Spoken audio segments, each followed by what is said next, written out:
Hello বন্ধুরা, কচুরলতি অনেক রকম করে খেয়েছেন, কখনো চিকেন দিয়ে খেয়েছেন? আজকে আমি বানাবো চিকেন দিয়ে কচুরলতি।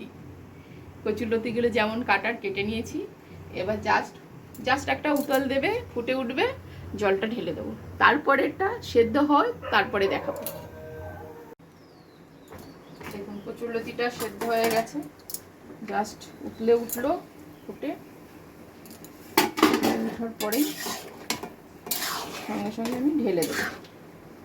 জাস্ট ফুটে উঠলো, সেদ্ধ করবো না, জাস্ট ভাপিয়ে নিলাম। সেদ্ধ তো রান্না করার সময় সেদ্ধ হয়ে যাবে, বন্ধ করে দিলাম, ব্যাস। এবার জাস্ট ছেঁকে নেব।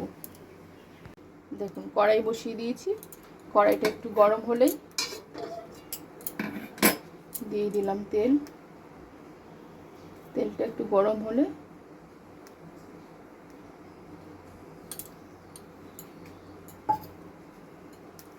তেলটা দিয়ে দিয়েছি।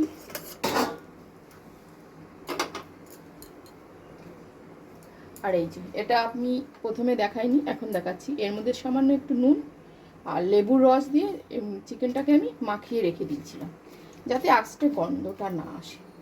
ঠিক আছে, তেলটা গরম হয়ে গেছে।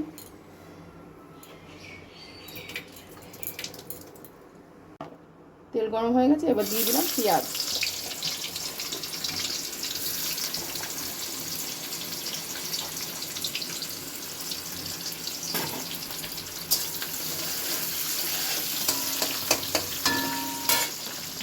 পেঁয়াজ দিয়ে দিলাম।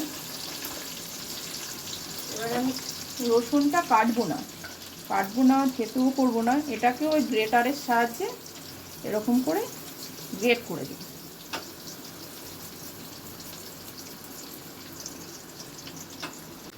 10 থেকে 12টা টুকরো হলেই হয়ে যাবে। এই 10 থেকে 12টা টুকরো আমি এরকম গ্রেট করে দিলাম রসুন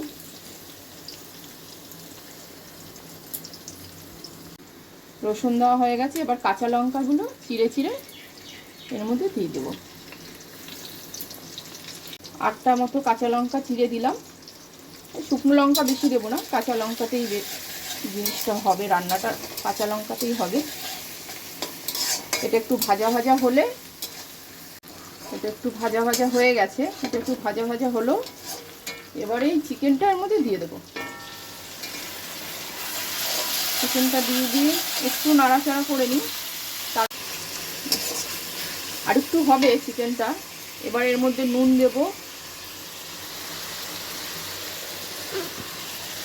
নুনটা দিলে চিকেনটা সিদ্ধটা হয়ে যাবে। আগে থাকতে নুনটা দিলে চিকেনটা ভালো সিদ্ধ হয়ে যাবে। নুনটা পরিমাণ মতন, যার যে আন্দাজ মতো দেবে, কে কতটা নিয়েছেন সেইভাবে দেবেন। একটু ভাজা হয়ে গেছে, নুনটা দিয়ে দিয়েছি। ভাজা হয়ে গেছে, খুব বেশি ভাজা হবে না। এবারে দিয়ে দেবো একটু হলুদ, একটু ধনের গুঁড়ো,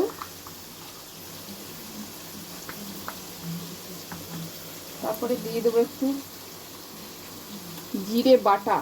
আমি জিরেটা সাধারণত বেটেই খাই, জিরে বাটাটা দিয়ে দিলাম। এবারে দিয়ে দেবো একটু লঙ্কার গুঁড়ো। কাঁচা লঙ্কাটা অনেকটাই দিয়েছি, লঙ্কার গুঁড়োটা একটু কমই দেবো।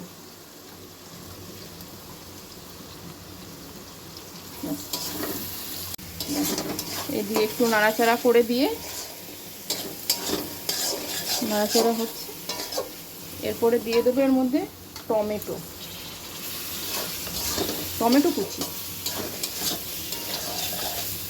কুচিটা দিয়ে একটু নাড়াচাড়া দিয়ে এটাকে একটু ঢাকা দিয়ে দেবো সেদ্ধ হওয়ার জন্য। টমেটোটা দিলাম, টমেটোর মধ্যে থেকে জল যেটা বেরোবে সেই জলটাতে এটা একটু এবার আমি ঢেকে দেবো, যাতে মাংসটা সেদ্ধ হয়ে যায়, টমেটোটাও নরম হয়ে যায়। ঢাকা দিয়ে দিয়েছিলাম, একটু সেদ্ধ হয়ে গেছে। কালারটা দেখুন কি সুন্দর লাগছে। চিকেনটাও সেদ্ধ হয়ে গেছে আর টমেটোটাও গলে গেছে অনেকটা। এইবার এর মধ্যে দিয়ে দেব কচুরলতি,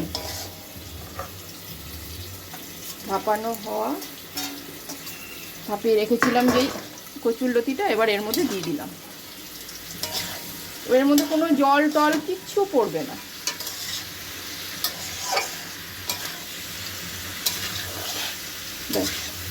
এটাকে ভালো করে মিশিয়ে নিয়ে মেশানো হয়ে গেল। এবার এটাকে আমি আঁচ কমিয়ে ঢাকা দিয়ে রেখে দেবো। মাঝে মাঝে তুলে নেড়ে দেবো। আবার 5 মিনিট পরে আবার ঢাকাটা তুলে আবার নেড়ে দেবো। আবার 5 মিনিট পরে আবার ঢাকাটা তুলে নেড়ে দেবো। এই দিয়ে দিলাম ঢাকা। 5 মিনিট পরে আবার ঢাকা তুলে নেড়ে দেবো। ঢাকা দিয়ে রেখেছিলাম 5 মিনিট পরে আবার এই তুলে একদম নেড়ে দিচ্ছি। খুব বেশি ঘাটাঘাটি করবেন না, যেমন মাছ ভাজা হয়ে গেলে একদিকে এরকম খুন্তি দিয়ে উল্টে দেয়, ওরকম উল্টে নিতে হবে।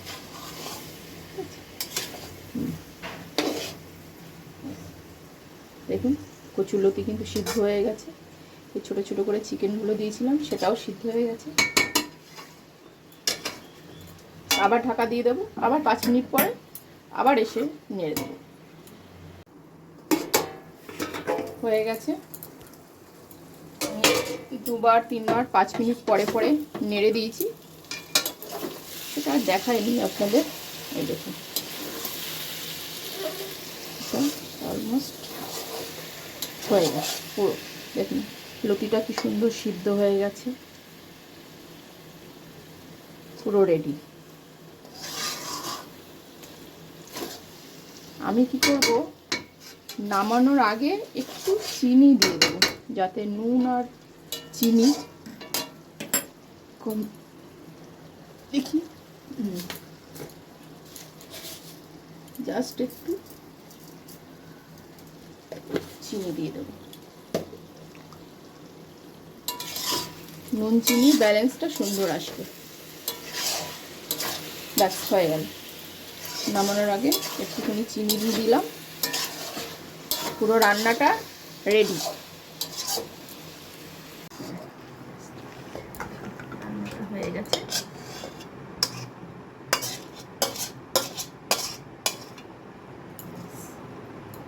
পুরো রেডি। লতিটা আমার ছেলে খেতে খুব ভালোবাসে। এবার চিংড়ি দিয়ে খেলেও ভালোবাসে, এমনি করলেও খেতে ভালোবাসে। ওর জন্য আজকে আমি এটা নতুন রেসিপি করলাম।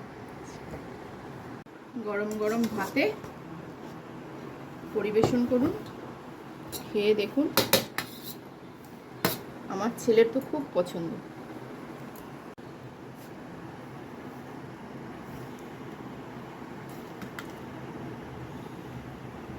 আমার ছেলের এটা হলে আর কিচ্ছু চাই না, এটা দিয়েই পুরো ভাত খেয়ে নেবে। টাটা। খেয়ে দেখবেন কেমন হবে, খেয়ে জানাবেন।